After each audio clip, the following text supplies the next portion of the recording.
What is going on? It's Alex coming back at you with another video, and today we're going to be breaking down CBS's post-free agency 2025 NFL mock draft. If you are new, feel free to like, comment, and subscribe. Below my face, my board. It is not predictive. These are just the players I love in the order that I love them. Feel free to go check out my X page where I do post all 22 clips over there, so feel free because it's free. On top of that, and then you also get to end up seeing why I believe what I believe. Of course, if you do want to support the show, you guys can end up doing it through a multitude of ways. The best way to do it is when you sign up for HAILMARY Sports. That'd be a good start, but when you sign up for UnderDog, you can end up using the code HAILMARY, and that sends me $60. You guys get up to 1,000 in bonus credits, I should say, when you do sign up for UnderDog Fantasy. It's a good app. I love to use it, but full transparency there. They're the sponsor of the show. But let's get into this. This was literally dropped an hour ago. This is on March 11th, so I'm excited to be able to review this during my lunch break. So at number 1 overall, we still have Abdul Carter going to the Titans. I'll spend a quick second on this because a lot of people are saying, oh, it's Cam Ward or bust. I would say I'd rather have Abdul Carter in the number 1, number 2, number 3 pick next year than go Cam Ward and at best probably have the pick number 10. Now, I don't think Cam Ward is on the tier of player remotely that Jaden Daniels was. So, Jaden Daniels turned a roster that I thought would have been probably the worst in the NFL and ended up doing a really good job with it. So, I think, there's some recency bias with the rookie quarterbacks and how quickly they can improve rosters. But, I genuinely would rather have Abdul Carter and go after a QB next year. So I think that's the right move. And I hear from sources that I trust that there is a little bit of a longer leash there for Brian Callahan. So I think that he can take the hit. At number 2, you got Cam Ward. I do think this is how the first 2 picks end up panning out. Cam Ward, I know that the Browns just traded for Kenny Pickett. That doesn't move me at all. It's pretty much just saying, hey, if Cam Ward does somehow go 1, maybe we have some form of mitigation there. Number 3, we have Shedeur Sanders. I think that Shedeur is not going to be going in the top 3. I think Shedeur is going to be falling. The Giants are making heavy pushes towards free agent quarterbacks. I know desperate teams make desperate moves, but at the same time, you look at the moves of a lot of other teams in the top 10, they're making moves that suggest that Travis Hunter or Abdul Carter are going to be gone in the top 3 picks. So, I personally believe that this is going to be Travis Hunter. I think Shedeur Sanders is going to slip to the late first. And I think right then, maybe the Giants could end up moving up for Shedeur. But until then, I do have my concerns because they're making heavy pushes towards free agent quarterbacks. If they were set on a quarterback, which is what you need to do at number 3, it's probably not what you're going to be doing. You're not going to be putting full pedal to the metal for Aaron Rodgers if you believe in Shedeur Sanders, because Aaron Rodgers, you have to have a reclamation project when with Matt Stafford, not the case. It would be understandable, hey, we missed out on Stafford, let's go Shedeur. They just went from Stafford all the way down to Aaron Rodgers, and then now Shedeur, it's like, if you loved him at 3, would have made a little bit more sense if you guys were not as desperate, it seemed, for the Giants. Travis Hunter goes to the Patriots at pick number 4. Again, I don't think this is going to happen. I think they're going to be stuck here with a very unique pick to have because Mason Graham's not going to be their guy. They just signed Milt. It's going to be extremely intriguing. But if Travis Hunter slips here, it'd be good to see him in a corner core with Carlton Davis as well as Christian Gonzalez and the company. At number 5, we got Mason Graham to the Jaguars. The Jaguars, all they're doing is raising the floor by signing a bunch of dudes who I don't think actually are competent. I hate to say it. Really not liking the direction that you guys are going in off the bat, but Mason Graham's a good player. Liam Cohen ended up seeing a lot of what Mason Graham could be over in Tampa Bay with Kalijah Kancey, who has that explosiveness, the block shedding ability, etc. So maybe that's the plan, but again, I'm not having a ton of confidence in the organizational direction at the moment. At number 6, we got Ashton Jeanty to the Raiders. I legitimately think Ashton Jeanty is going to be pick number 4 unless Travis Hunter does slip, but Ashton Jeanty is one of the best players in the entire class. As long as he solves his fumbling issue, if he did not have 9 fumbles over the past 2 years, I would have him, I think, listed at number 2 or number 3. So that is a value that is factoring in positional value as well. But the Raiders getting Ashton Jeanty makes a ton of sense. Will Campbell goes at pick 7. I do not understand this one at all. You're going for that right tackle spot, and Armand Membu's right there, who has better arm length, equal mobility, if not better, equal power, if not better, and is just a better fit. So I don't really understand this one at all. So I don't get it.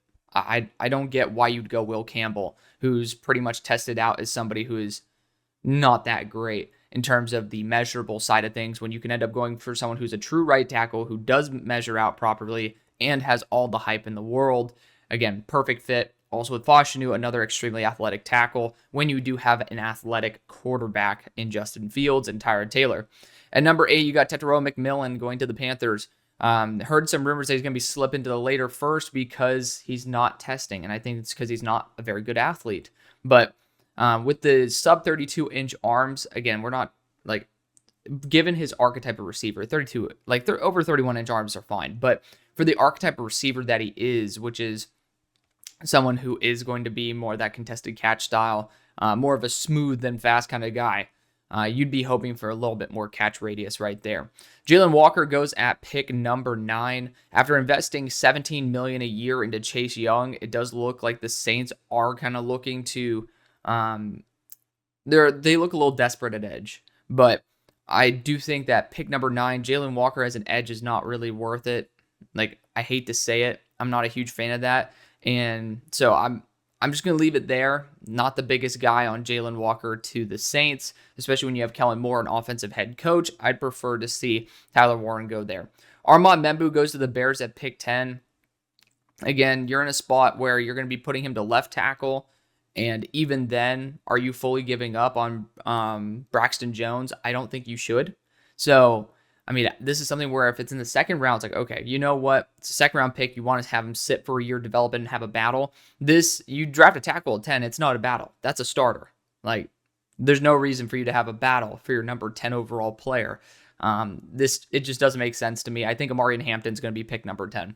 I know it sounds crazy to a lot of people, but the more I listen to every single person who, like, in my opinion, that I really respect and has like a good ear, they're all saying how Amari Hampton's arguably RB1 for certain teams as well.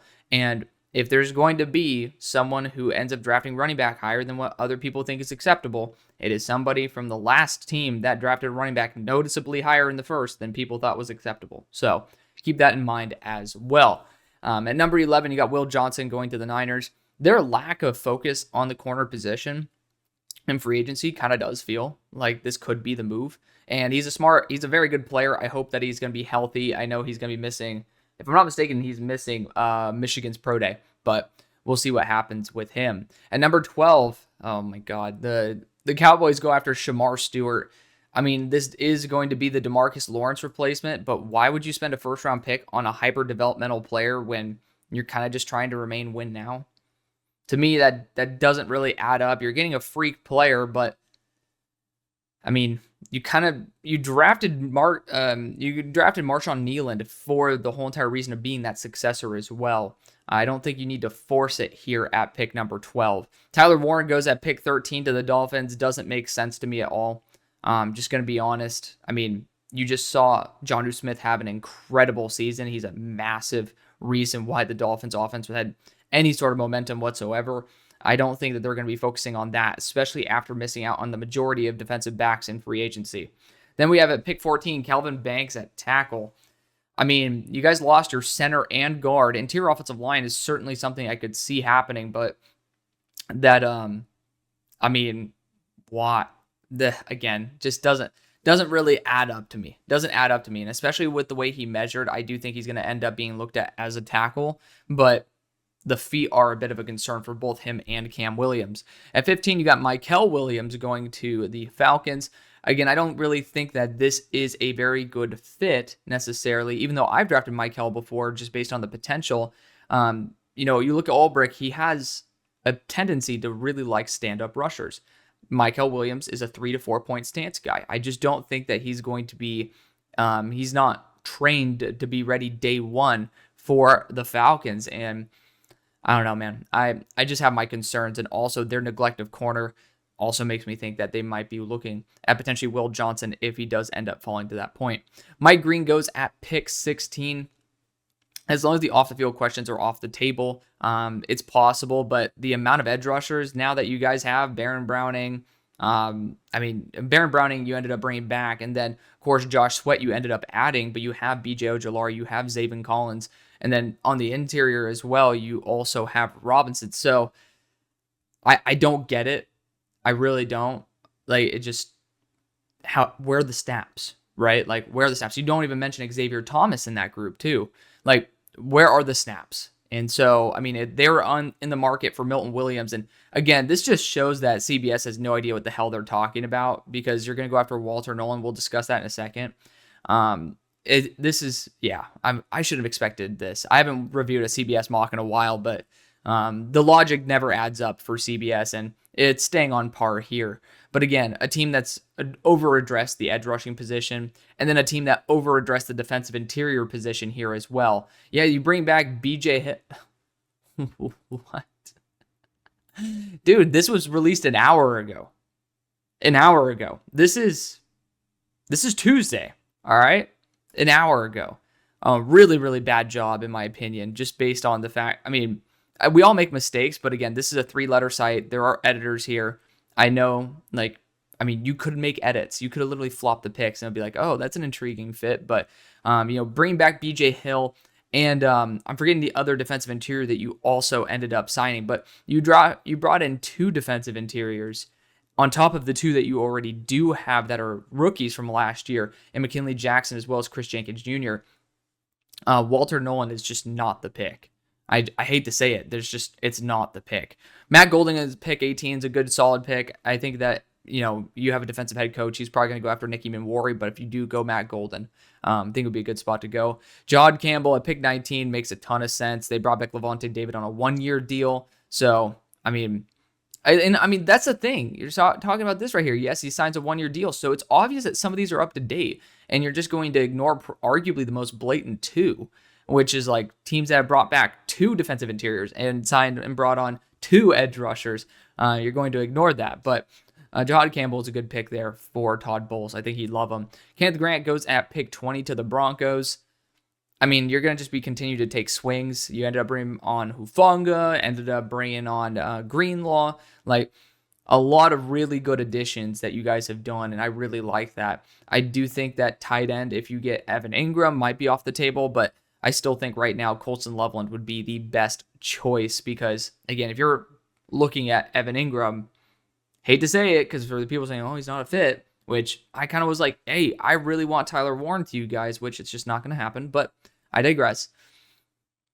It's like, it's okay. Like, good coaches flex their skill set to fit the best players available. They don't flex the best players available to fit their fit, right? Like, that's what good coaches do. Bad coaches are inflexible. Good coaches are flexible. And I think Sean Payton's a damn good coach. So I think that's going to be the move. But if you really believe in the upside of KG, I'm not going to dissuade a team from taking him.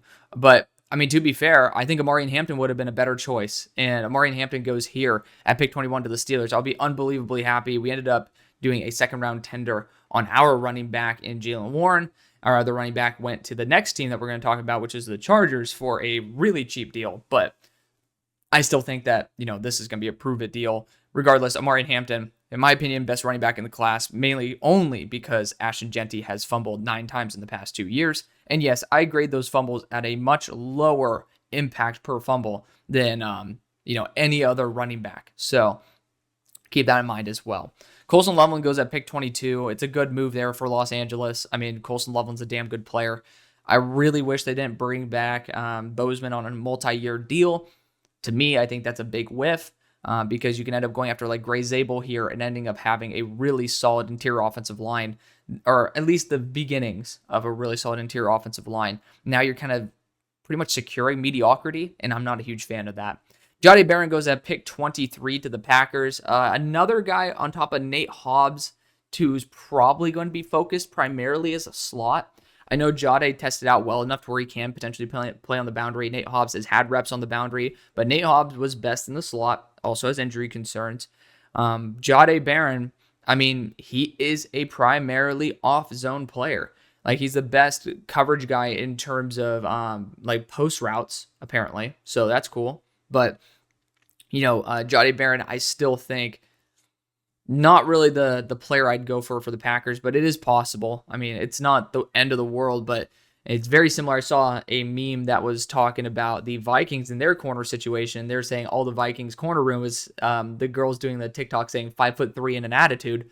I mean, if we're going to be honest, the Packers are kind of, challenging them for that role right now and for that title. But speaking of 5'3" and an attitude, we got 6'3" and a fucking beast with Nick Eamon-Warry to the Vikings here. I mean, it makes a ton of sense. I mean, you just ended up losing a significant portion of your backfield. Nick Eamon-Warry's incredible value. I do not think he'll be there. Emeka Egbuka goes at pick number 25. After trading away your star left tackle, I think there's just no possible way you can convince yourself that you can survive or CJ can survive. It doesn't matter how many receivers you get. If your quarterback is in the dirt, he's in the dirt. So trust the Jamar Chase and Penei Sewell meme. Just trust it. I know the offensive tackles aren't that elite, but neither is the receiver. Hate to break it to you. Emeka Egbuka is a really good guy. So are some of these tackles are really solid tackles. I mean, the roster management has been very intriguing for the Texans. Of course, trading for Chauncey was a very good move. You guys like some attitudes there in your secondary, but it is or in your defense, I should say. But it is what it is. At 26, you got Derek Harmon to the Rams. I don't really get that one. I don't think that's a first-round issue for them to solve. They brought in Poona Ford as well to play that nose, like Braden Fisk. I don't know how many snaps that you have to go around to make this worth it, and it looks like they're trying to make a final push. So, not a huge fan of that personally. Tyler Booker goes at pick number 27. I just think Tyler Booker's best player available, arguably. I would say that I'd rather go after Malachi Starks here and then address offensive line later, but you can't get mad at a left side of the offensive line that's Booker and Stanley. James Pierce goes at pick number 28. I mean, James Pierce is a damn good player. It's just the off-the-field concerns that are a legit issue. I've already gone over that in depth and ad nauseum. Donovan Ezeraku at pick 29 is incredible for the Commanders. I mean, at this point, he's just the definition of consistency, which is what the Commanders kind of need more than anything insane. So I really do like that move. Max Harrison goes at pick 30. I think people are ignoring the fact that there's an open sexual assault charge on him from Kentucky that everyone knows about. It's very heavily published now at this point as well. Literally, the girl has made multiple videos well before Max Harrison was like a legit name. So, and it's from March 25th, 2021. You can look it up yourself in the Kentucky crime log. So it's just, I don't get that personally. Like, he tested out well, awesome, but there's the off the field stuff ends up leaking on the field. That's the thing. If you end up doing stupid shit off the field, you get suspended, you get arrested. There's just shit that happens that ends up cascading into your on the field career for those of y'all who want to be a little bit more of the pea-brain style, I would say, and try to say that off-field concerns don't matter on the field. I'll just say, think a little bit outside the box or off the field, because those things can penetrate the box and get on the field. But regardless, Josh Simmons goes at pick 31, overpaying for a mediocre-ass left tackle, and Jalen Moore doesn't make any sort of sense. Don't get what happened there, but Josh Simmons, if he can stay healthy, would be your best bet. Nick Scorton goes at pick 32. Do not get this one. He is also not 6'4", 285. I mean, I don't get it. Again, unless this is just copy and pasted from a previous mock draft, which, FYI, I can almost guarantee you it is, because CBS is kind of lazy like that. It happens. But, I mean, he's currently listed sub 260. But Nick Scorton, I don't trust him in a stand-up position. I mean, personally, like, I love Nick Scorton, but you're not going to be using Nick Scorton at the same rate as a multitude of other prospects that are available right now. Malachi Starks being one of them. I mean, Chauncey's gone, and by the time this was uploaded, Chauncey was still available. Not Chauncey, excuse me, Malachi. Chauncey was traded. This was just uploaded. Chauncey was traded well before this. You could have ended up essentially making a quick edit and saying, rather than Nick Scorton, you could have went Malachi Starks. I know it's because I ended up doing some sports writing for a period of time, so it's just, I just have higher quality standards, I guess. But we're here to have fun. Nick Scorton wouldn't be the end of the world. He's a solid player. I'd potentially look at Trey Amos instead. But that's going to be the video. Thank you so much for watching, showing the love that you always do. See you on the far side. Peace.